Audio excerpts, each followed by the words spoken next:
अब हम आपको एक टाइम मशीन एक्सपीरियंस करवाने वाले हैं। इसमें आपको भारतीय सुरक्षा का भविष्य दिखाई देगा और आप जान पाएंगे कि आने वाले समय में यानी भविष्य के युद्ध कैसे होंगे और दुश्मन के मजबूत से मजबूत कवच को हमारी सेना कैसे तोड़ेगी। सबसे पहले आप ये वीडियो देखिए।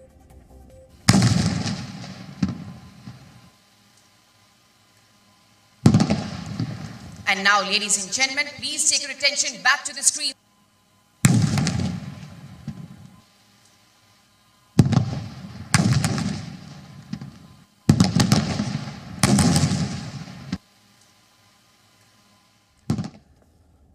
ये तस्वीरें 15 जनवरी को सेना दिवस पर दिल्ली में हुई एक परेड की हैं। हर साल 15 जनवरी को आर्मी डे मनाया जाता है क्योंकि 72 वर्ष पहले इसी दिन जनरल के.एम. करियप्पा भारतीय सेना के पहले प्रमुख बने थे।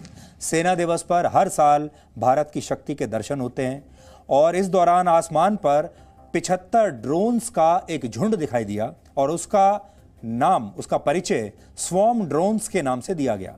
ये नए युग के हवाई हथियार हैं जो दुश्मन के सबसे मजबूत कवच को भी बिना नुकसान उठाए नष्ट कर सकते हैं। अपना मरेगा नहीं और दुश्मन बचेगा नहीं, ये वॉर टैक्टिक्स इस ड्रोन की होंगी और इसमें एक साथ कई ड्रोन्स एक ही टीम में जोड़ दिए जाते हैं जो एक से ज्यादा टारगेट्स को एक साथ निशाने पर लेते हैं और उसे नष्ट करते हैं। ये ड्रोन्स उड़ते हुए बॉम्ब्स होते हैं, फ्लाइंग बॉम्ब्स आप कह सकते हैं, जो अपने निशाने के ऊपर गिरते हैं और फिर फट जाते हैं। इनके जरिए बॉम्ब्स भी ले जाए जा सकते हैं जिन्हें दुश्मन के ठिकाने पर गिराया जा सकता है। इससे हम जमीन के रास्ते दुश्मन की सीमा में घुसे बिना उसे नुकसान पहुंचा सकते हैं और ये सर्जिकल स्ट्राइक के लिए भी बहुत अच्छी तकनीक है। इसके बाद आपको अपने सैनिक दुश्मन की जमीन पर भेजने नहीं होंगे और आप जिसे निशाना बनाना चाहें वो आसानी से नष्ट किया जा सकता है।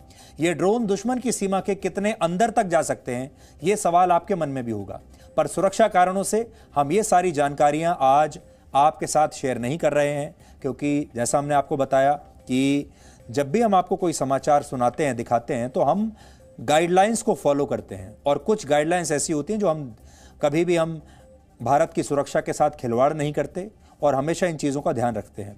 वैसे अमेरिकी सेना के पास जो ड्रोन हैं वो 1850 किलोमीटर तक उड़कर अटैक कर सकते हैं। ड्रोन का इस्तेमाल युद्ध क्षेत्र में या फिर मुश्किल इलाकों में सेना के पास दवाइयां या जरूरी सामान पहुंचाने के लिए भी किया जाता है। 75 ड्रोन्स मिलकर 600 किलोग्राम तक का वजन उठा सकते हैं। भारतीय सेना ने आर्टिफिशियल इंटेलिजेंस की मदद से स्वॉर्म सिस्टम को करीब 5 महीने में विकसित किया है और इसमें डीआरडीओ के साथ प्राइवेट सेक्टर के रिसर्चर्स भी शामिल थे। चीन ने पिछले साल अक्टूबर में इसी क्षमता का प्रदर्शन किया था, पर अब हमारी सेना के पास भी यह टेक्नोलॉजी आ गई है और इसके जरिए अब हम दुश्मन के radar station, air defence positions और टैंक्स पर हमला कर सकते हैं। कुछ दिन पहले दुनिया में हुए एक ऐसे ही ड्रोन युद्ध की तस्वीरें आई थी और आज हमने दुनिया को चिंता में डालने वाले ड्रोन्स पर यह स्पेशल रिपोर्ट आपके लिए तैयार की है।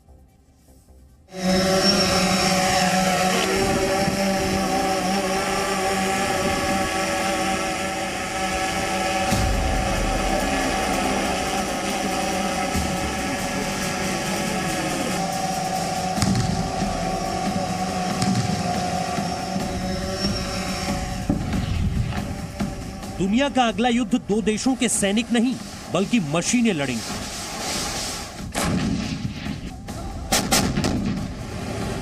ये बातें आप आज तक सुनते आए थे, लेकिन कुछ समय पहले हुए एक युद्ध में इसकी तस्वीरें भी दिखाई दी और तब युद्ध का नतीजा भी मशीनों की शक्ति ने तय किया।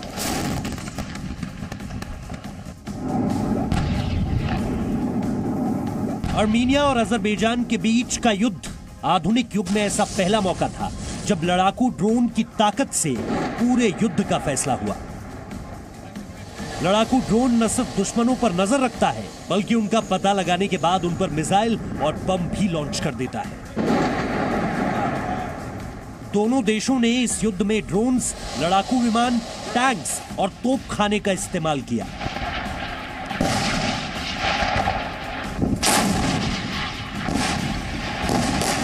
लेकिन दुनिया के दो छोटे देशों के बीच हुए इस युद्ध ने कई महाशक्तियों को भी ड्रोन की असली ताकत बता दी और भविष्य के युद्धों के लिए उनकी महत्वपूर्ण भूमिका तय कर दी।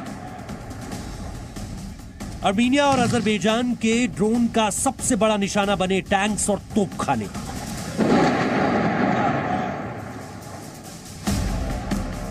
युद्ध के मैदान में यह हथियार सबसे खतरनाक माने जाते हैं, लेकिन आसमान में मौजूद ड्रोन के सामने इनकी शक्ति एकदम से कम हो गई।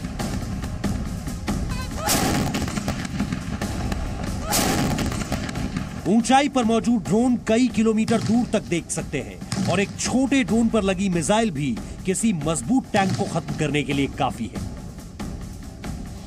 ऐसे ड्रोन्स का आकार बहुत छोटा होता है, लेकिन इनकी ताकत के सामने बड़े और शक्तिशाली टैंकों ने भी सरेंडर कर दिया। ड्रोन का हमला एक प्रकार से दुश्मन की सेनाओं पर मनोवैज्ञानिक जीत भी दिलाता है। यह अचानक बिना बताए हमला कर देता है और जमीन पर मौजूद सैनिकों को पता भी नहीं लगता कि उन पर हमला कैसे किया गया। वर्ष 2020 में ही एक और ड्रोन हमले ने दुनिया को तीसरे विश्व युद्ध के करीब ला दिया था।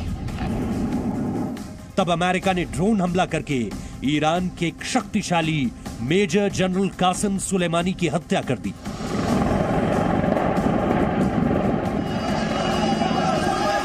उसके बाद दुनिया के ज्यादातर देश दो पक्ष में बंट गए और ऐसा लगा कि सुलेमानी की हत्या का बदला लेने के लिए ईरान भी अमेरिका पर कोई बड़ा हमला कर सकता है।